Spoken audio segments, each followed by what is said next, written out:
લેવું છે એમ્ફેસિસ માટે, કારણ કે આઈટી જે રીતે એક મજબૂતી બતાવી રહ્યું છે તો રિલેટિવ સ્ટ્રેન્થ પર એક સ્ટ્રોંગેસ્ટ સ્ટોક્સમાંથી એક અત્યારે આઈટીમાં એમ્ફેસિસ છે. 200 એમના સપોર્ટથી એક બાઇંગ આવ્યું. આજે ઓવરઓલ આઈટી પર એક નજર રાખીશું. અત્યારે પ્રી ઓપન પણ જુઓ 5% મજબૂત છે એમ્ફેસિસ માટે અને લગભગ છેલ્લા 2 સેશન્સથી બિલ્ટઅપ લોંગ સાઇડ પર થઈ રહ્યું છે. પરંતુ કઈ રીતે આ લેવલ્સ પર સ્ટ્રેટેજી હોવી જોઈએ એમ્ફેસિસ માટે, અમિત? પોઝિટિવ લાગી રહી છે ઓવરઓલ. આપણે જોઈએ છેલ્લા 3 દિવસ અંદર કાઉન્ટરમાં બાઇંગ બી સારું બનતા જોવા મળે. 2 દિવસ અંદર આપણે જોશું તો 200 DMA ઉપર ક્લોઝિંગ બી આવતા પણ જોવા મળી રહ્યું છે. જે મેજર બ્રેકઆઉટ અત્યારે આપણને જોવા મળે છે 2550નો એક મેજર બ્રેકઆઉટ છે. 2550ના ઉપર નીકળી જાય છે તો 2640 માટે બી કાઉન્ટર તૈયારી કરી લેશે. સો ઓવરઓલ સેટઅપ પોઝિટિવ છે.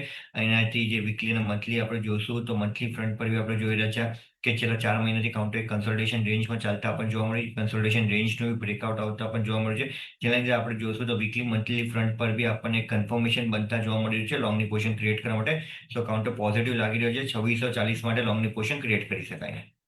2640 ચોક્કસ લોંગની પોઝિશનને ક્રિએટ કરવાની સલાહ એમ્ફેસિસ માટે.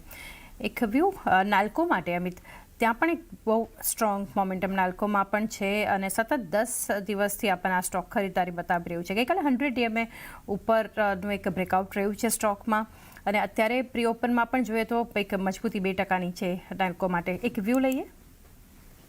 પછી આપણે જોશું ગેપનો બી રેઝિસ્ટન્સ જે છે 396નો ત્યાં જ આપણે જોઈ રહ્યા છે કાઉન્ટર ઓપન થતા પણ જોવા મળી રહ્યો છે. સો મને લાગે છે ઓપન થયા બાદ અગર આ લેવલના ઉપર કાઉન્ટર સ્ટેબલ થઈ જાય છે તો ડેફિનેટલી લોંગની પોઝિશન ક્રિએટ કરી શકાય. જેમ 396ના ઉપર કાઉન્ટર સ્ટેબલ થઈ જાય છે તો 412 માટે પેલો ટાર્ગેટ બનતા આપણને જોવા મળશે.